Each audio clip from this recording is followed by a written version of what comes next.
Kalau dia ditimpa oleh kesenangan, dia bersyukur. Dia tidak seperti Qarun. Antum tahu Qarun? Ketika dia dikasih nikmat yang banyak, dia lupa sama Allah. Kadang-kala orang kaya baru itu lupa sama Tuhan, melampaui batas dia. Qarun mengatakan, innama utituhu ala ilmin indi. Aku bisa seperti ini karena ilmu yang diberikan kepadaku, bukan karena Allah. Beda dengan Nabi Sulaiman. Ketika melihat singgasana Ratu Balqis ada di hadapannya, apa kata beliau? Hadza min fadli rabbi. Ini karunia dari Tuhanku. Enggak ada nyebut aku, enggak, Tuhan. Maka tadi orang beriman ketika mendapatkan nikmat, siapa yang dia sebut? Allah. Kalau ada orang tanya sama antum, Masya Allah, antum kok bisa sukses? Oh, saya ini pekerja keras. Hah? Banyak pekerja keras gak sukses-sukses. Majelis Bijak, menundukkan hati, mencerahkan jiwa. Kita tuh bisa hadir kajian. Kita bisa sholat hari ini 5 waktu. Kita bisa berzikir kepada Allah Azza wa Jalla. Kita bisa menjaga diri dari dosa dan kemaksiatan. Ketahuilah itu adalah murni karena nikmat Allah kepada kita. Jangan pernah ujub dengan apa yang dilakukan. Jangan pernah berbangga diri dengan apa yang telah diperbuat. Karena sejatinya semua kebaikan itu dari Allah Azza wa Jalla. Kita nih kalau nggak ditolong sama Allah, kita kalau nggak dibantu sama Allah, walaula fadlullahi alaikum wa rahmatuhu ma zaka minkum min ahadin abad walakinnallaha yuzakki man yasha. Kata Allah, kalau bukan karena karunia Allah dan rahmatnya kepada kalian, tidak ada satu pun di antara kalian yang suci, yang benar, nggak ada. Tapi Allah menyucikan siapa yang Allah kehendaki. Maka jangan berhenti bersyukur kepada Allah, memuja dan memuji Allah atas nikmat hidayah. Allahumma salli wa sallim ala abdika wa rasulika sayyidina wa maulana wa habibina wa syafi'ina Muhammad wa ala alihi wa ashabihi ajma'in. Ya Allah, semoga salawat dan salam, berkah dan nikmat senantiasa Engkau curahkan untuk hamba kekasih-Mu, untuk baginda dari kita Muhammad alaihi salatu wassalam, untuk keluarga beliau, untuk istri-istri beliau, untuk putra-putri beliau, dan untuk seluruh sahabat Nabi. Semoga Allah meridai kita bersama mereka. Amma ba'd, jamaah rahimakumullah, malam ini malam Ahad. Biasanya orang-orang itu di malam Ahad ngapain? Hah? Ngaji. Biasanya ngaji. Jadi sekarang masjid semua full orang ngaji gitu. Subhanallah jamaah, ada banyak kesenangan yang dicari manusia. Karena dia berpikir dengan kesenangan itu dia akan berbahagia. Tapi ternyata dunia ini semakin tua semakin menipu. Ya, segala fasilitas hiburan, segala fasilitas yang menyenangkan dibuat oleh manusia agar manusia itu lalai dengan hakikat kehidupan ini. Kadang-kala orang duduk di atas kursi memegang handphonenya 1 jam, 2 jam, 3 jam. Ngapain dia di sana? Ahibati fillah, kalau tema kita tentang membangun surga di negeri yang fana, siapa yang tahu Batam 60 tahun yang lalu? Nah, ada yang umurnya 80, yang 80, 75. Nah, udah mati semua. Ya, memang dunia itu sebentar. Mana? Masya Allah. Mana hadiahnya jemaah? Panitia ini nggak bener, dari tadi rame-rame dong suruh duduk. Mana hadiahnya?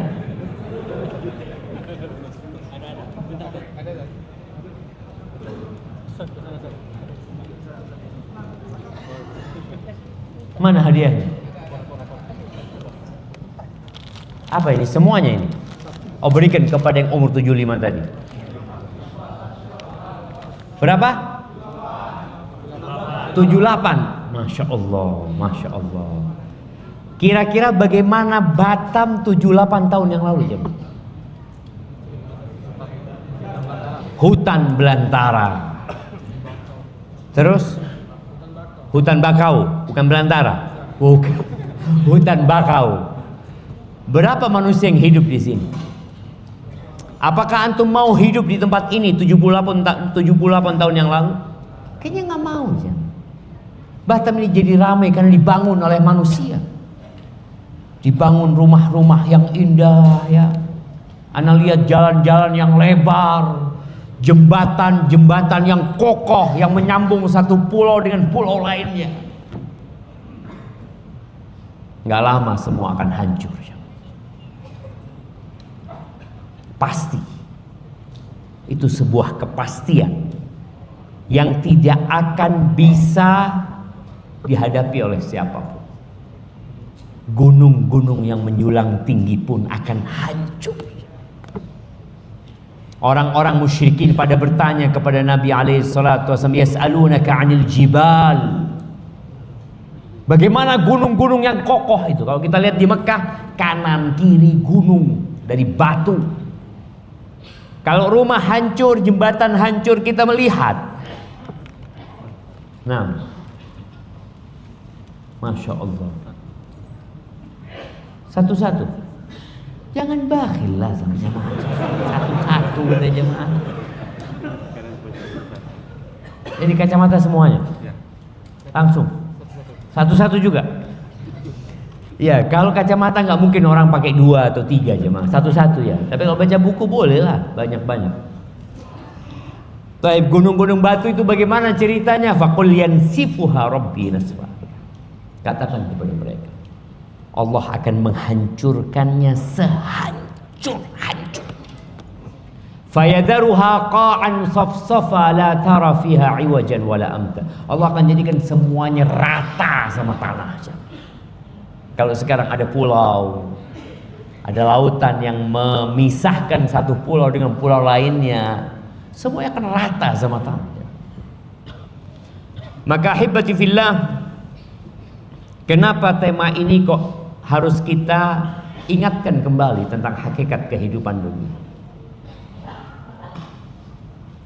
Karena memang dunia itu membuat kita terlupa.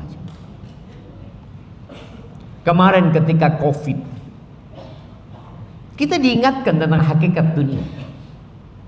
Bapaknya mati, ibunya mati, keponakannya mati. Kita keluar rumah nggak berani.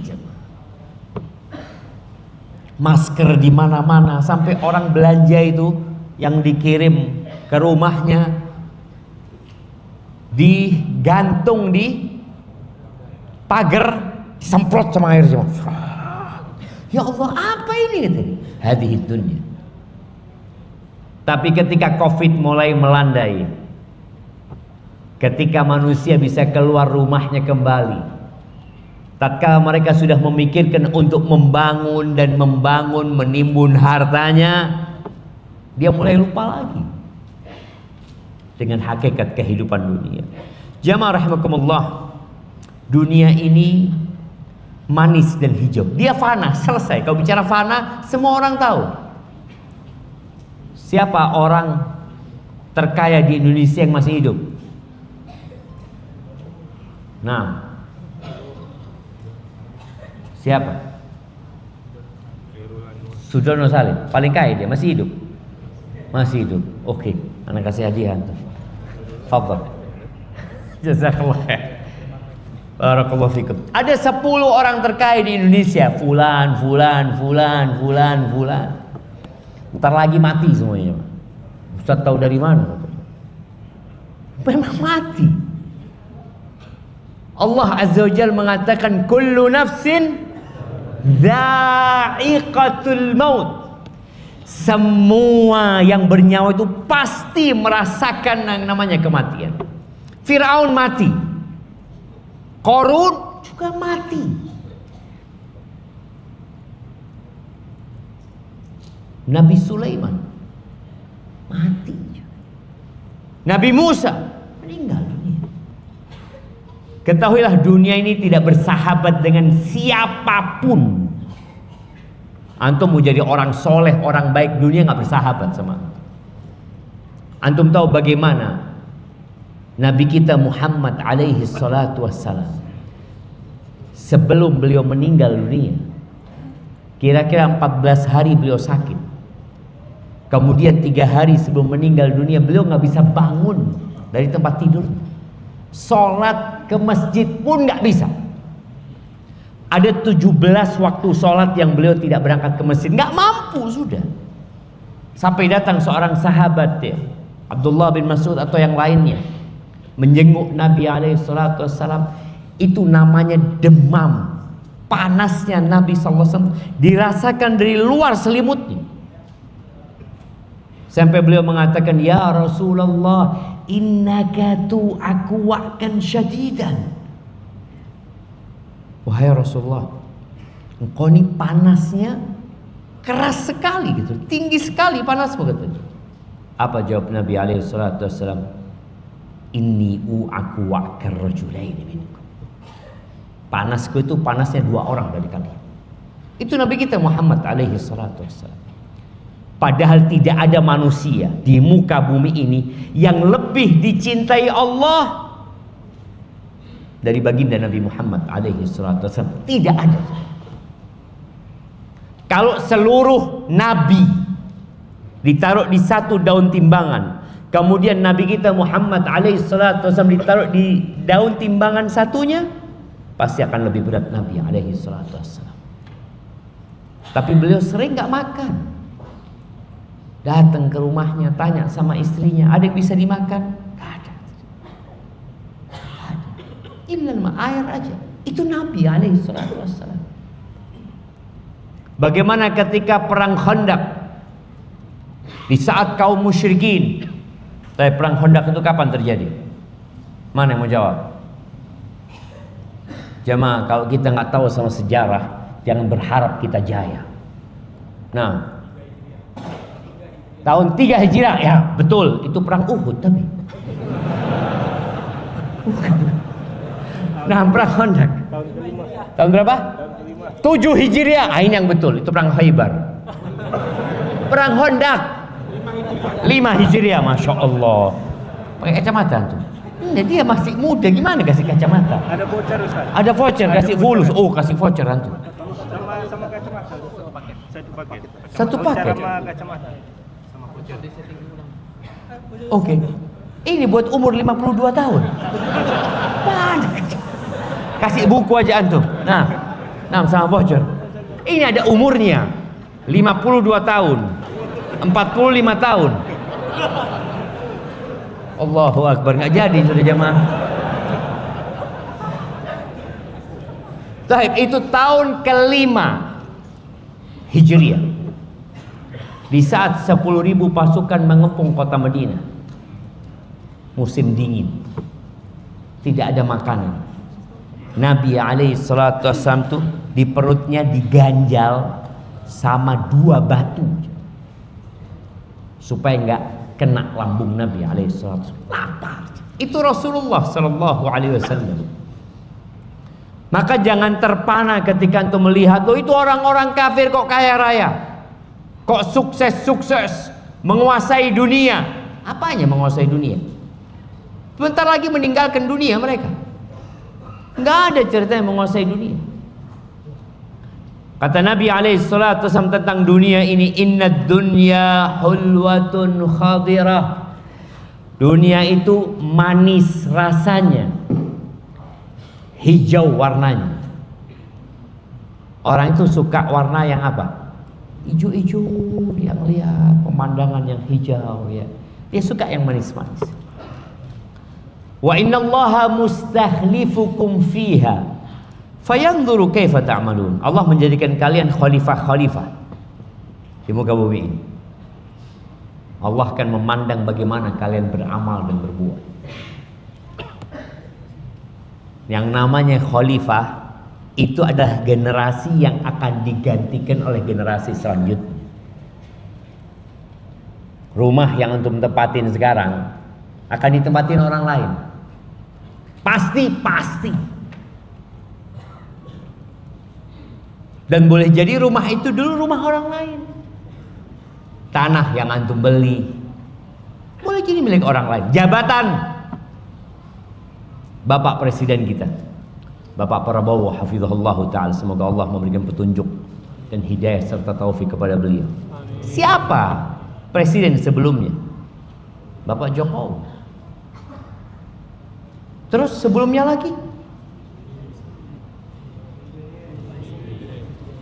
Lupa antum.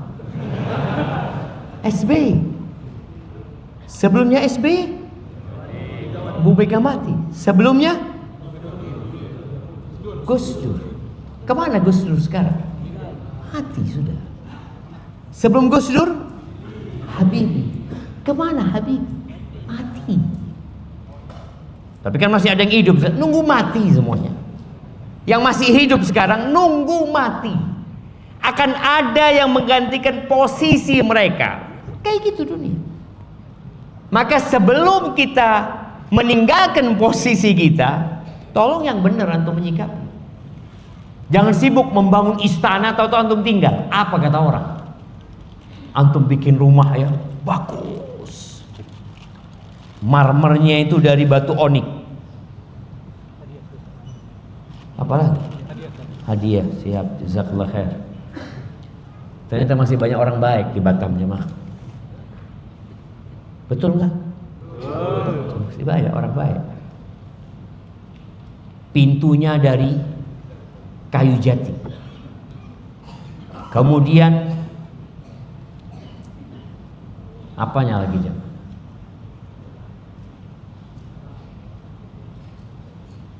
Karpetnya dari sutra. Sudah siap semua tuh rumah, menghabiskan 130 miliar. Dia bangun rumah itu. Tahu-tahu dia mati. Apa kata anak-anaknya? Bapak ini gimana? Rumah belum jadi udah mati. Selesaikan dulu rumahnya. Dah dia mati. Ditinggal tuh rumah. Makanya kadang-kala kita itu akalnya kurang. Dia membangun sesuatu yang kokoh, yang mewah, kemudian ditinggal. Seharusnya engkau bawa mati. Maka yang bangun rumah Allah, itu akan Allah bangunkan rumah di surga, kekal dan abadi. Kemudian Nabi SAW mengatakan, fattaqud dunya, kalian berhati-hatilah menghadapi dunia. Kita tuh udah dikasih tahu bahwa dunia ini fana, tapi tetap berlomba-lomba, sikut sana, sikut sini. Orang-orang yang makan haram itu karena terlalu cinta sama dunia. Hati-hati sama dunia. Terus kata Nabi SAW, wattaqun nisa. Di dalam dunia ini ada yang perlu kita takuti juga. Wanita. Hati-hati dengan wanita. Kenapa? Fa inna awwala fitnati bani Israel kanat fin nisa. Fitnah pertama yang membuat hancurnya Bani Israel, perempuan. Perempuan itu makhluk yang lemah, jemaah. Tapi subhanallah, Allah tanamkan di diri laki-laki, zuyyina linnas hubbus syahawat minan nisa wal banin wal qanatiril muqantarah. Ada sudah ditanamkan, kecintaan kepada wanita itu sudah ditanamkan. Walaupun di masa sekarang ini banyak yang rusak. Dengan munculnya LGBT, laki-laki tahu-tahu ngelihat perempuan nggak suka sama perempuan. Kalau melihat laki-laki lewat, masya Allah, sakit ini jamaah. Tapi ada yang menganggap itu bukan penyakit, sakit. Maka hati-hati antum. Kenapa soft laki-laki dan wanita dipisahkan? Padahal kita insya Allah yang hadir di sini orang baik semua. Mau orang baik, mau orang soleh, mau orang hafal Al-Quran, kalau duduk sama perempuan bisa hilang tuh hafalannya. Makanya harus dipisahkan. Ahibati fillah, dunia ini menggoda dan melalaikan. Padahal kita tahu di dunia ini banyak orang sakit juga. Di negara kita ini tambah tahun tambah banyak rumah sakit. Dan tambah banyak macam-macam penyakit. Ada orang yang ketika dia sakit parah dia ingat sama Allah Azza wa Jalla. Dia jadi banyak berzikir, bertobat kepada Allah Azza wa Jalla. Dikasih sehat, keluar dari rumah sakit, kembali lagi dia melakukan kemaksiatan dan dosa-dosa. Kenapa? Karena memang dunia ini menggoda. Allah Azza wa Jalla mengatakan, inna wa'dallahi haq. Sesungguhnya janji Allah itu benar. Apa janji Allah? Janji Allah kalian akan mati, kemudian kalian akan dibangkitkan kembali, kemudian kalian akan dihisab, kemudian di situ ada surga dan neraka. Dua-duanya kekal dan abadi. Janji Allah benar.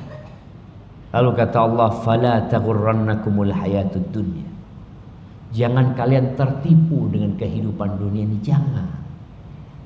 Sehingga lupa dengan syariat Allah, lupa dengan aturan Allah. Sampai ada orang jamaah, orang ini berilmu, ya tingkatannya ustaz. Ketika dia menjabat sebuah jabatan di pemerintahan, kemudian dia ketangkap sama KPK, itu ditemukan di tembok rumahnya duit 250 miliar. Duit itu di tembok jemaah. Artinya nggak ada pintunya. Buat apa jemaah?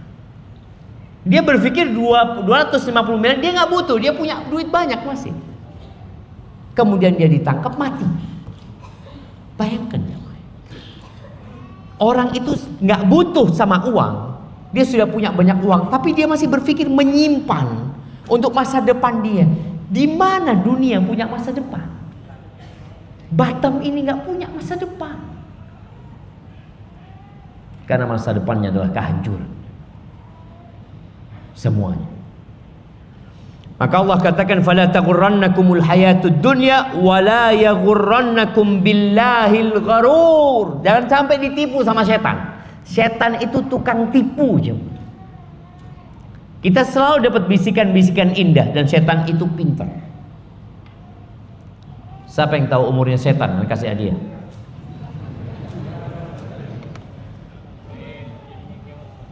Yes, sampai hari ini berapa umurnya dia?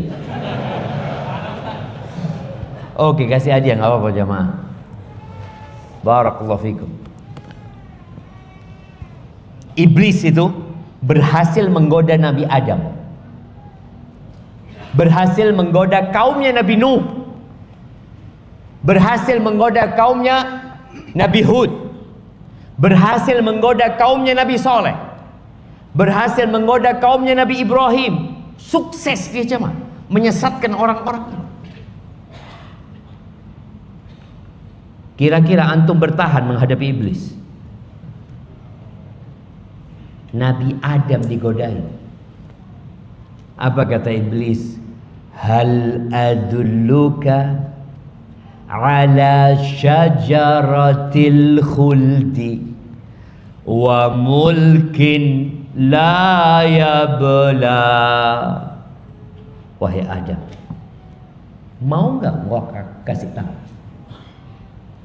Aku kasih petunjuk engkau sebuah pohon khuldi. Khuldi itu artinya apa? Kekekalan. Itu yang ngasih nama siapa? Iblis ini. Mau nipu Nabi Adam. Kan Allah mengatakan wala taqraba hadhihi syajarah. Kalian berdua jangan mendekati pohon ini. Dilarang, dan semua yang dilarang itu membuat orang penasaran. Coba antum ngomong sama istri antum pulang, Dek, semua laci boleh kau buka kecuali yang di pojok sana ya. Jangan kau buka. Bagaimana iblis akan membisikkan kepada perempuan ini? Buka. Suaminya ngomong jangan buka. Ada 100 laci boleh dibuka. Di surga itu seluruh buah-buahan pohon boleh dinikmati oleh Nabi Adam. Cuma satu yang nggak boleh. Kok bisanya iblis ngomong, kau tahu? Pohon kekekalan, kerajaan yang tidak ada habisnya. Bohong ternyata. Nabi Adam makan, bajunya hilang semua. Kekekalan apa? Akhirnya diturunkan ke muka bumi yang fana ini. Maka ahibati fillah, jangan sampai kita mau dibisiki-bisiki oleh syaitan. Ya, banyak terjadi perceraian sekarang ini. Di Indonesia ini dari 1,6 juta pernikahan, yang cerai itu 460.000. Di antara sebab perceraian itu adalah masalah ekonomi. Masalah ekonomi. Dan iblis itu senang sekali kalau orang bercerai. Senang. Ketika belum menikah, bagaimana dua orang ini berzina, pacaran, jalan ke sana ke sini, terus bagaimana mereka berzina. Ketika sudah menikah, bagaimana mereka bercerai. Dan di antara godaan iblis urusan dunia. Aduh, suamimu nggak bisa ngasih nafkah dengan baik, ini itu macam-macam. Akhirnya cerai. Dia pikir dengan dia bercerai hidup dia lebih bagus. Enggak. Dan ternyata dunia ini sejenak, nggak lama orang hidup di dunia. Dan umur dunia ini juga nggak lama.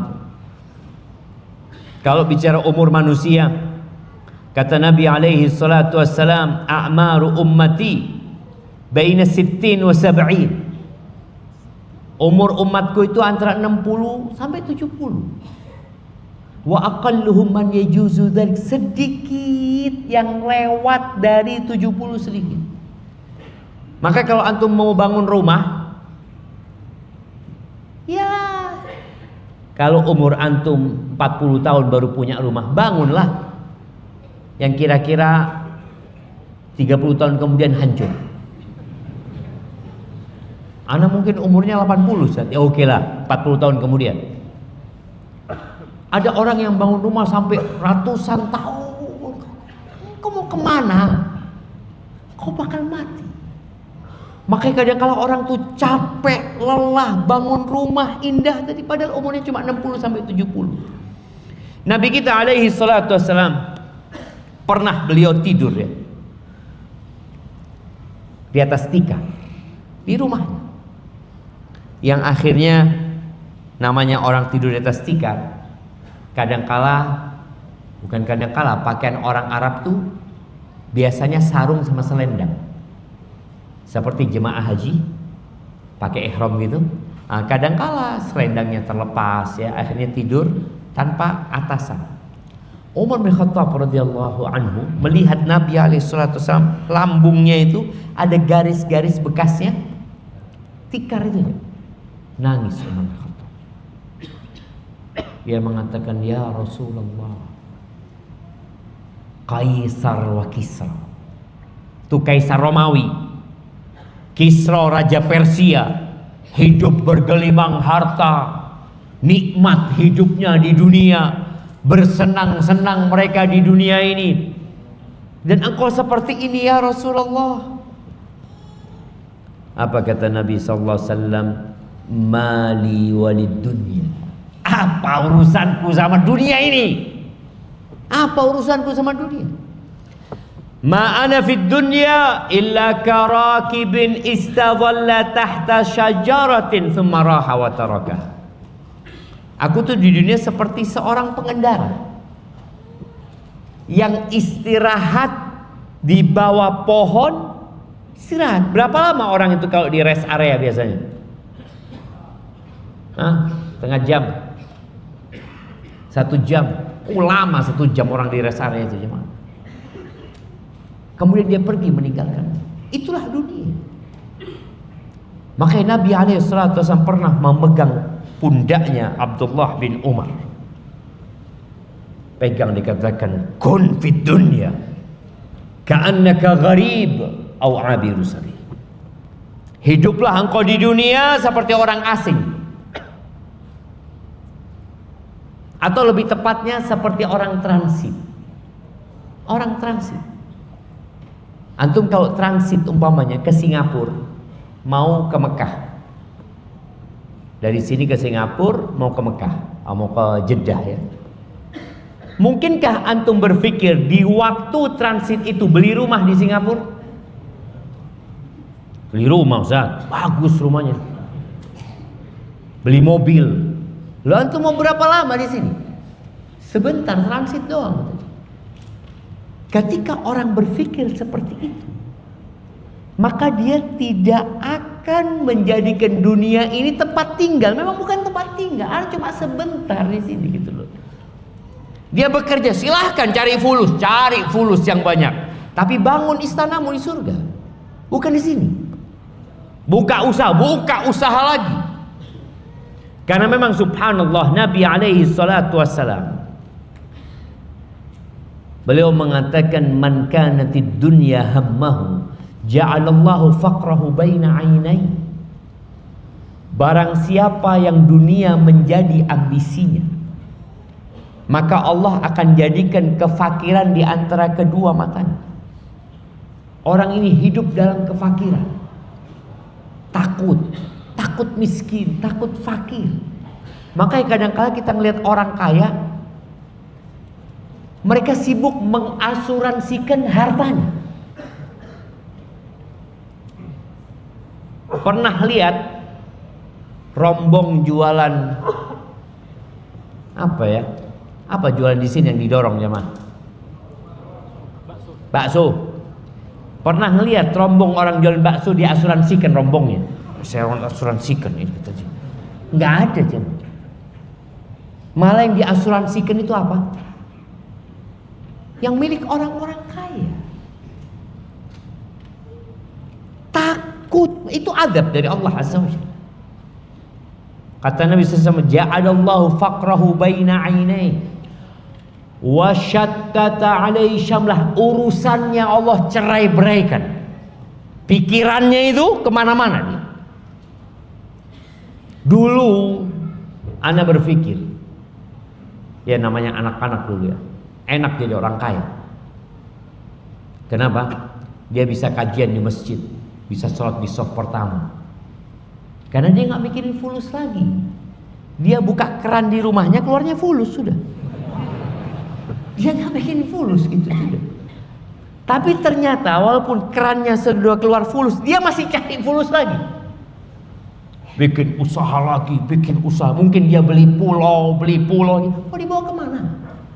Itu azab dari Allah. Maka Allah mengatakan, "Fala tu'jibka amwaluhum wala auladuhum." Kau jangan takjub ya sama harta mereka. Jangan takjub dengan anak-anak mereka. Innama yuridullah liyu'adzibahum biha fil hayatid dunya wa tazhaqa anfusuhum wa hum kafirun. Allah memberikan harta kepada mereka yang menakjubkan, anak-anak mereka yang sukses, yang mempesona. Allah memberikan semua itu kepada mereka untuk mengadab mereka. Kita memandangnya nikmat kan? Allah mengatakan enggak. Liyu'adzibahum biha. Ustaz, mungkin adab di akhirat Ustaz. Kata Allah, liyu'adzibahum biha fid dunya. Di dunia mereka sudah diadab sama Allah Azza wa Jalla dengan harta dan anak-anak. Kenapa? Karena ambisinya dunia.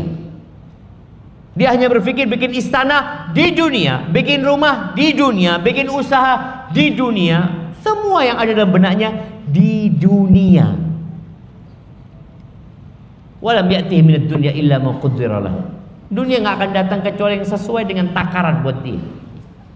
Tapi berbeda, wa man kanatil akhiratu hammah. Barang siapa yang akhirat menjadi ambisi, dia berpikir bagaimana aku punya rumah di surga. Sudah saya bangun satu masjid, dia enggak. Aku kepingin punya 7 rumah di surga. Dia bangun 7 masjid. Kita di dunia kadang-kala punya rumah di sini, rumah di sana, rumah di sana. Masjid bangun 1 nggak selesai. Maka tadi siapa yang akhirat menjadi ambisinya, ja'alallahu ghinahu fi qalbi. Allah jadikan kekayaan dia di dalam hatinya. Dia kaya raya, walaupun mungkin nggak punya apa-apa. Wa jama'a alaihi syamlah, urusannya Allah sederhanakan, nggak ruwet hidupnya orang ini, nggak banyak pikiran. Kemudian wa atathu dunya wa hiya raghimah, dunia akan datang kepada dia hina, dunia ini diserahkan kepada dia. Maka ahibati fillah, ingat kita tidak lama di muka bumi ini, dan kelak akan ada hari di mana penghuni neraka teriak-teriak. Allah menceritakan di surat Fatir, wa hum yastarikhuna fiha Rabbana akhrijna na'mal salihan ghairal ladzi kunna na'mal. Mereka teriak-teriak mengatakan, wahai Rabb kami, wahai Tuhan kami, keluarkan kami dari neraka ini. Mau ngapain mereka? Na'mal salihan ghairal ladzi kunna na'mal, agar kami bisa beramal soleh, tidak seperti amalan yang kita lakukan dulu di dunia. Apa kata Allah?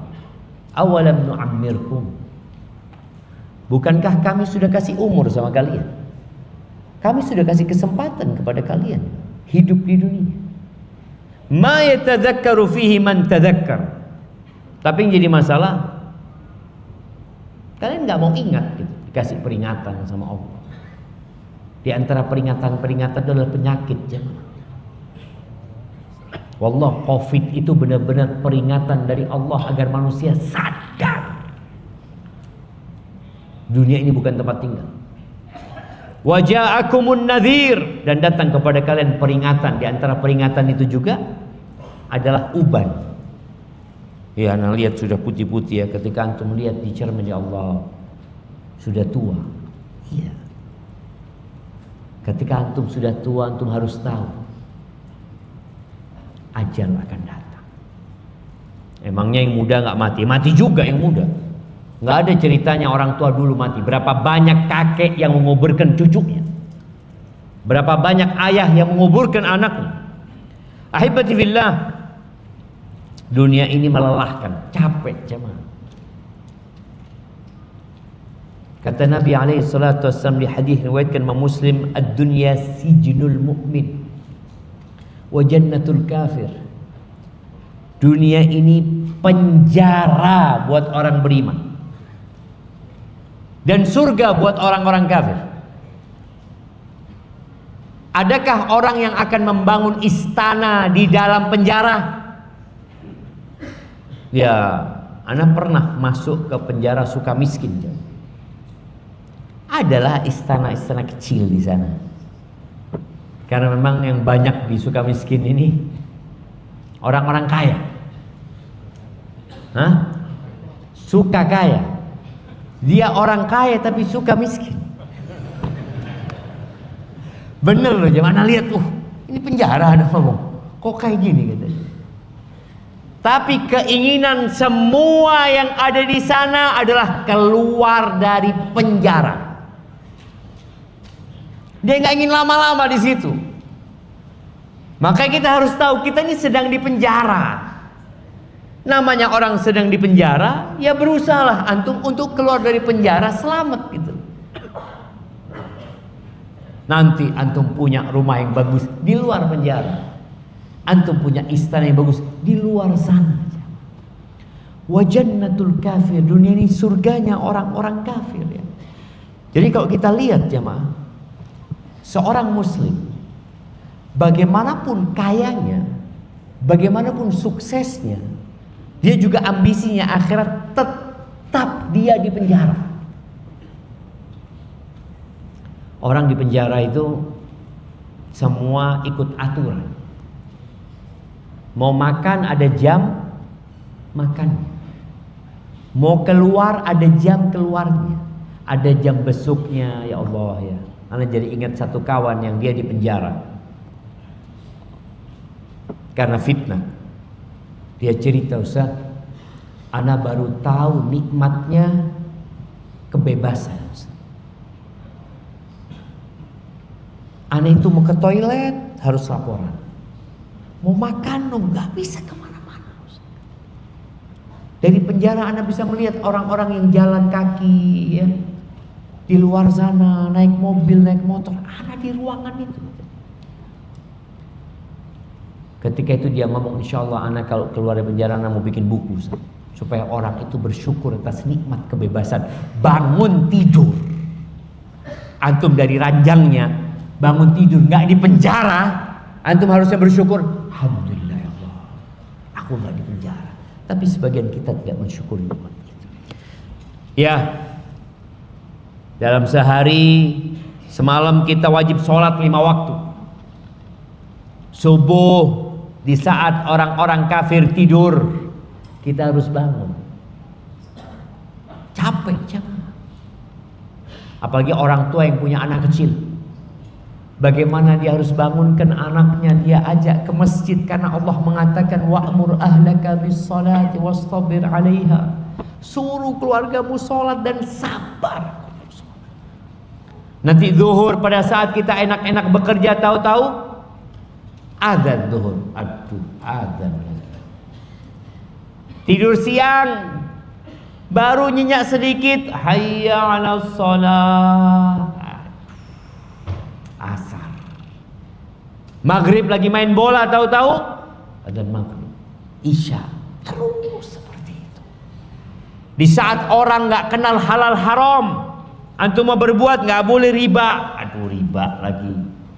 Nggak bisa punya rumah, Ustaz, kalau nggak pakai riba, Ustaz. Kata siapa? Nenek moyang kita punya rumah tanpa riba. Kita rumahnya minimalis, riba lagi. Jadi udah rumahnya kecil, rumah orang-orang dulu luas-luas, berkah hidup mereka. Maka tolong kau harus tahu, aku di penjara. Sekarang aku di penjara. Orang di penjara nggak boleh bersenang-senang, karena ada aturan yang harus dia jalankan. Kecuali kau mau jadi orang kafir. Na'udzubillah min dzalik. Jamaah rahimakumullah.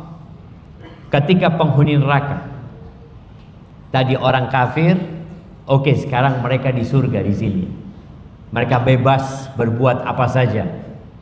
Tapi kelak di akhirat Allah ceritakan bagaimana orang-orang kafir ini minta seteguk air, jamaah. Ana izin minum ya. Bismillah.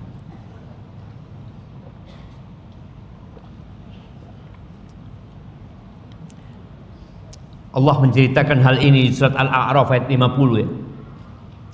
Wa nada ashabun nari ashabal jannah. Penghuni neraka itu teriak-teriak memanggil penghuni surga. Mereka minta apa?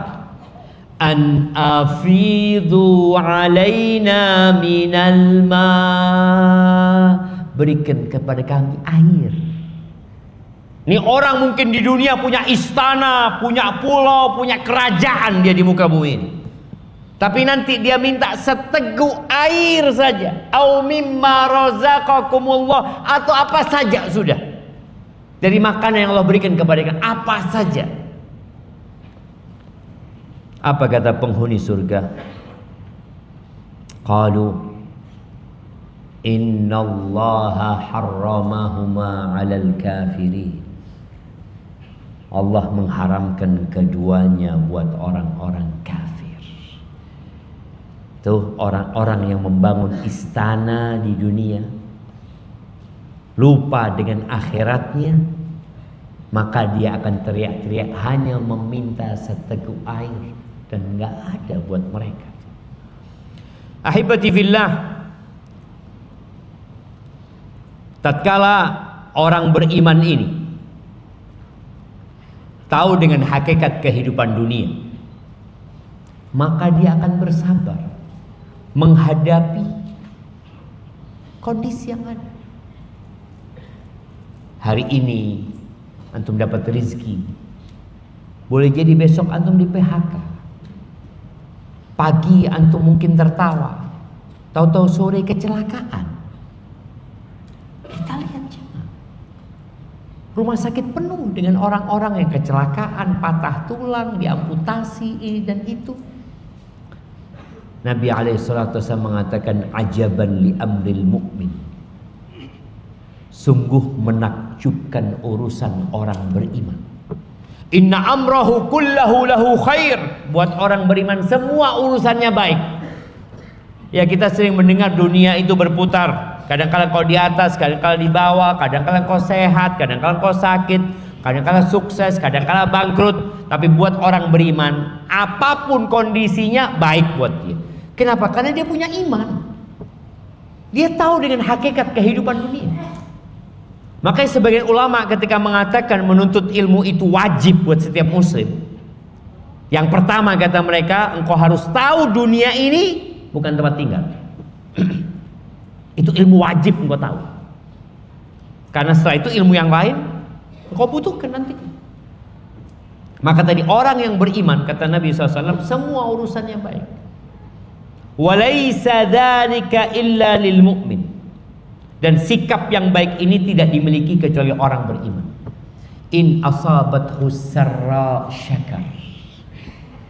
Kalau dia ditimpa oleh kesenangan, dia bersyukur. Dia tidak seperti Qarun. Antum tahu Qarun? Ketika dia dikasih nikmat yang banyak, dia lupa sama Allah. Kadang-kala orang kaya baru itu lupa sama Tuhan, melampaui batas dia. Qarun mengatakan, innama utituhu ala ilmin indi. Aku bisa seperti ini karena ilmu yang diberikan kepadaku, bukan karena Allah. Beda dengan Nabi Sulaiman. Ketika melihat singgasana Ratu Balqis ada di hadapannya, apa kata beliau? Hadza min fadli rabbi. Ini karunia dari Tuhanku. Nggak ada nyebut aku, enggak, Tuhan. Maka tadi orang beriman ketika mendapatkan nikmat, siapa yang dia sebut? Allah. Kalau ada orang tanya sama antum, masya Allah, antum kok bisa sukses? Oh, saya ini pekerja keras. Hah? Banyak pekerja keras nggak sukses-sukses. Banyak. Oh, saya ini orangnya bisnismen. Oke, banyak orang bisnis bangkrut. Saya ini buka usaha warung, umpamanya restoran. Berapa banyak orang buka restoran bangkrut juga. Katakan hadza min fadli rabbi. Ini karunia dari Tuhanku. Ini semua ini karunia dari Tuhan. Bukan karena aku. Kalau Allah nggak kasih, Allah nggak akan kasih. Allah mau ambil, tinggal Allah katakan kun, selesai. Allah bisa bakar rumah dia. Allah bisa bikin usaha dia hancur lebur. Bisa aja mah. Maka tadi orang beriman menghadapi dunia ini, ketika dapat kesenangan, dia memuji Allah, dia bersyukur kepada Allah Azza wa Jalla. Lisannya mengatakan alhamdulillah, hatinya mengakui nikmat itu dari Allah, dan nikmat itu digunakan dengan raganya dalam ketaatan kepada Allah Subhanahu wa taala. Baik, itu yang sukses. Bagaimana yang susah? Sama, baik juga hidupnya kok dia susah. Wa in asabathu dharra sabar. Nah, baik. Kalau dia ditimpa hal yang tidak menyenangkan, dia bersabar. Fakana khairan, itu lebih baik buat dia. Jadi baik. Jadi musibah itu mungkin dia pikir buruk. Oh, musibah itu menghapuskan dosa, mengangkat derajat. Dan Allah mengatakan wabasyiris sabirin, berikan kabar gembira kepada orang-orang yang bersabar. Nanti ketika Allah bagi-bagi pahala, orang yang sabar itu jemaah dikasih pahala tanpa hisab, tanpa dihitung. Antum mau jadi orang kaya yang bersyukur atau orang miskin yang bersabar?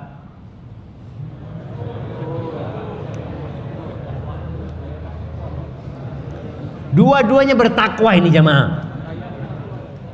Kaya bersyukur atau miskin bersabar?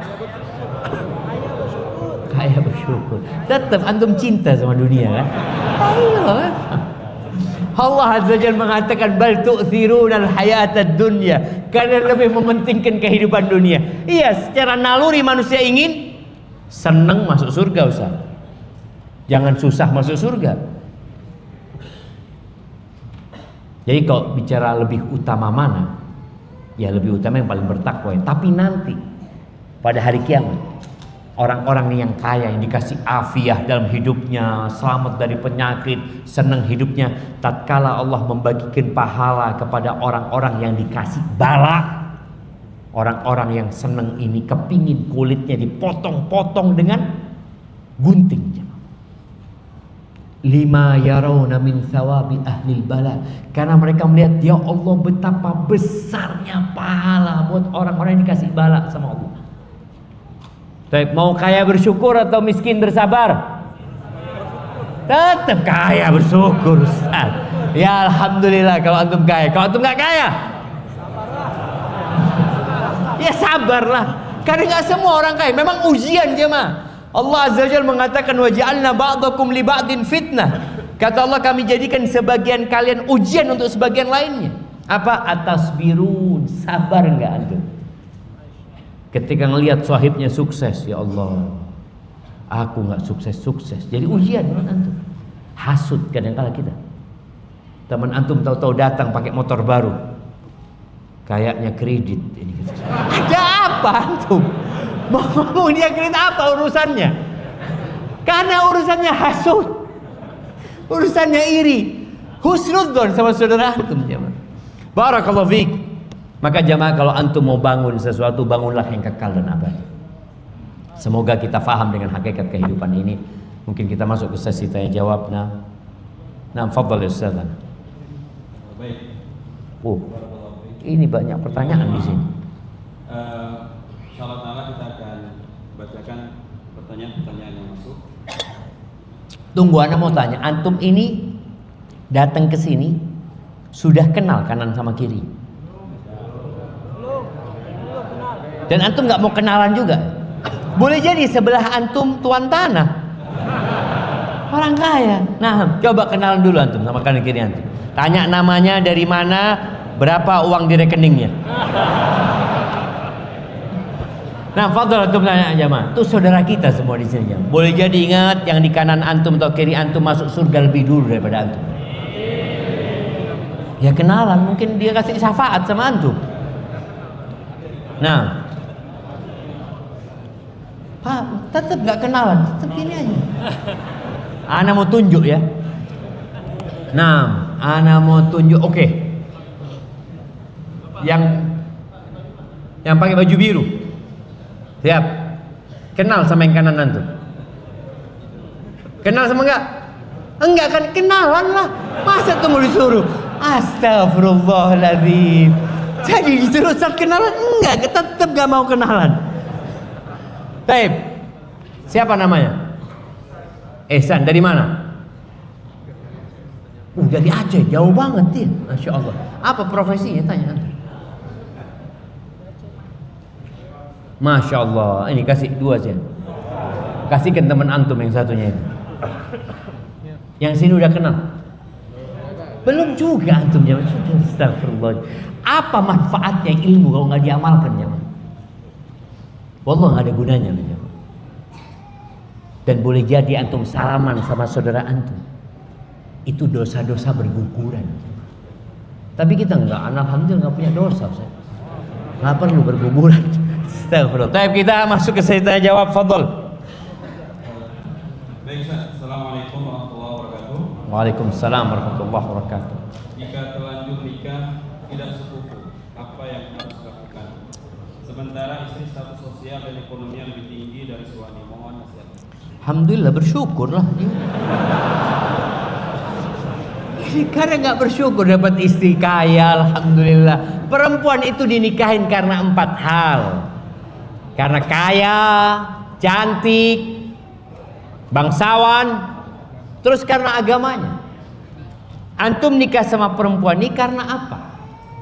Nabi kita Muhammad alaihi salatu wassalam secara kekayaan bersama Khadijah lebih kaya siapa? Khadijah. Bahkan beliau bekerja kepada Khadijah radhiyallahu taala anha. Tapi tatkala yang dilihat adalah kebaikan hati dan jiwanya, agamanya, akhlaknya, selesai. Nggak ada urusan dunia aja. Tapi boleh jadi antum menikah sama perempuan ini bukan karena agamanya, sehingga akhirnya terjadi keributan. Abdullah bin Mas'ud radhiyallahu anhu itu miskin. Dia kerjanya serabutan. Istrinya punya fulus. Sampai yang ngasih nafkah di rumah tangga itu istrinya yang bantu. Suatu hari Zainab, nama istrinya Abdullah bin Mas'ud, itu ikut kajian Nabi Muhammad SAW. Nabi menganjurkan sedekah. Akhirnya dia pulang ngomong sama suaminya, "Bang, aku kayaknya nggak bisa bantu lagi untuk nafkah di rumah." "Kenapa?" kata dia. "Aku kepingin sedekah. Karena selama ini uangnya habis dibuat makan keluarga," kata dia. "Sedangkan ini kan uangku, aku kan yang kerja. Engkau kan wajib kasih nafkah sama aku." Yang betul, syariatnya seperti itu. Kata Abdullah bin Mas'ud, "Allah nggak akan melantarkan kita. Coba engkau tanya dulu sama Nabi Muhammad SAW." Datang bertanya kepada Rasul SAW. Ternyata kata Nabi SAW, yang kau berikan kepada suamimu itu dan kepada anak-anak di sana itu adalah sedekah. Artinya tadi ketika memilih istri yang soleha, urusan harta itu aman. Urusan nasab mungkin yang gak sekufu aman. Kenapa? Karena inna akramakum indallah atqakum. Yang paling mulia di antara kalian adalah yang paling bertakwa kepada Allah Subhanahu wa taala. Maka kalau tadi antum kan menyalahkan sekufunya karena nggak sekufu. Boleh jadi tadi masalahnya bukan di sekufunya, tapi masalahnya di urusan agama. Antum menikahi wanita yang agamanya nggak baik, yang kadang-kadang namanya perempuan yang nggak baik agamanya, ya dia akan selalu mengungkit-ungkit sama suaminya. "Engkau itu gimana sih?" Mungkin gaya hidupnya juga nggak ikut sama suaminya, padahal suaminya pemimpin. Tapi kalau wanita soleha walaupun kaya raya, tetap dia mengatakan kepada suaminya, "Engkau pemimpin, Bang. Aku adalah anak buahmu. Aku akan nurut dan taat kepada." Maka nasihat ana buat yang bertanya, beristighfarlah kepada Allah, mohon ampun kepada Allah. Karena boleh jadi tadi engkau salah pilih pasangan, karena salahmu. Kemudian yang kedua, jangan berpikir bercerai, tapi bagaimana memperbaiki kondisi istri. Ekonomimu ya bismillah, engkau bekerja semoga dapat rezeki. Dan ini buat bapak-bapak ya, yang istrinya kaya, jangan berpikir antum gak wajib ngasih nafkah. Antum tetap wajib ngasih nafkah. Oh, dia sudah banyak fulusnya Ustaz, gak ada urusan. Itu uang-uangnya dia, engkau wajib kasih nafkah sama dia. Barakallahu fikum. Nah, Ustaz, mungkin pertanyaan cuma hanya satu tadi. Sekarang giliran Ustaz yang bertanya pada itu bagian dia. kacamata. Taib. Pertanyaannya, buat yang umur 52. Mana yang umur 52? Nah, oke, Masya Allah Bapak. 52 Bapak. Masya Allah. Apa doanya bangun tidur? Ini ada hubungan sama dunia. Antum 52 umurnya. Ini untuk 52 kacamatanya.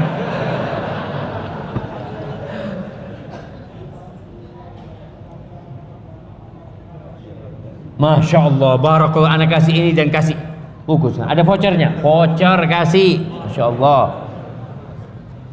Bisa beli apa voucher? Alhamdulillahilladzi ahyana ba'dama amatana wa ilaihin nusyur.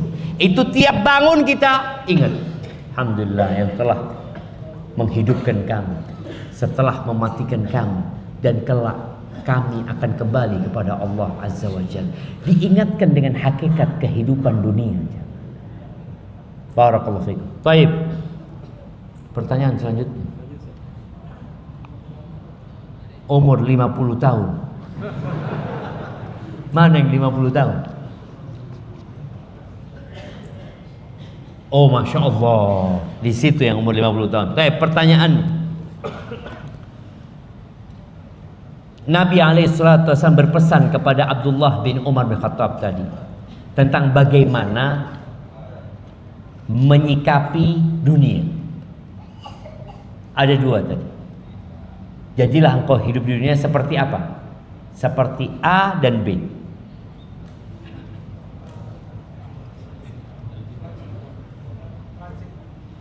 Ya, seperti orang yang transit sebelumnya,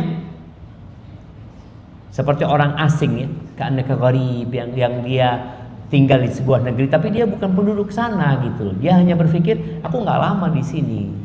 Seperti itu. Barakallahu fikum. Baik, kita kasih hadiah. Nah,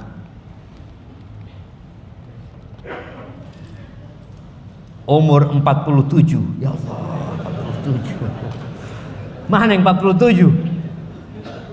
Oke. Jadi yang ana lihat ya, yang 52, 50 semua bersandar jemaah. Udah tua-tua.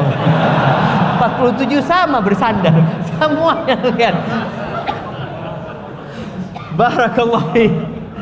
Ya memang orang-orang sepuh jemaah. Baik, pertanyaannya. Apa doa ketika umur 40 tahun?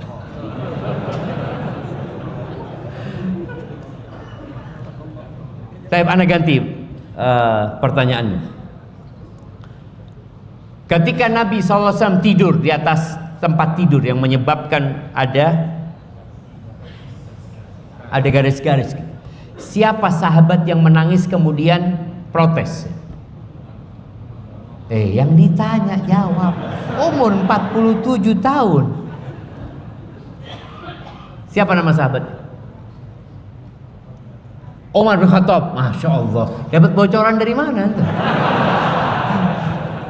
Nggak apa-apa, orang sepuh jemaah. Jadi kacamatanya buat orang-orang sepuh ini jemaah. Turun 45. Mana yang 45? 45 juga? Oh, yang paling dekat sih 45. Hah? 45 belum bersandar. Ya. 45 naik ke atas sandar sudah. Taib. Umur umat Nabi Muhammad SAW itu berapa? Anda umatnya Nabi SAW umurnya antara berapa ke berapa? 60 ke 70. 60 ke 70. Sedikit yang lewat sana. Sahih? Antum 45. Tinggal dikit lagi antum. Masya Allah, barakallahu fiik.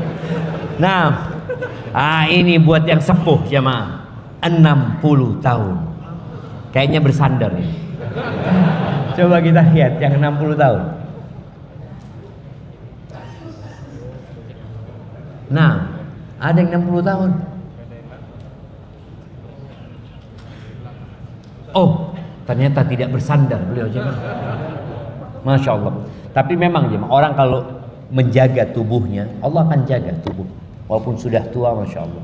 Tapi Bapak, apa rahasia umur 60 masih nggak bersandar? Nah, tafadhal. Puasa, Masya Allah. Tuh banyakin puasa antum jamaah, Masya Allah. Kirimkan hadiahnya. Tapi jamaah kayaknya itu yang bisa Anda sampaikan. Karena udah malam ya. Anda lihat wajah-wajah antum lapar ya. Ngantuk gitu kan. Ya, selesai Ustaz ya. Insyaallah kita berjumpa besok pagi lagi insyaallah. Jadi kajian subuh itu sama kajian isya memang berat ya. Dan sholat yang paling berat buat orang munafik adalah sholat isya dan sholat subuh ya. Semoga Allah kasih kekuatan bisa kita sholat di waktu itu ya. Subhanakallahumma bihamdika asyhadu an la ilaha illa anta astaghfiruka wa atubu ilaik. Assalamualaikum warahmatullahi wabarakatuh. Majelis Bijak, meneduhkan hati, mencerahkan jiwa.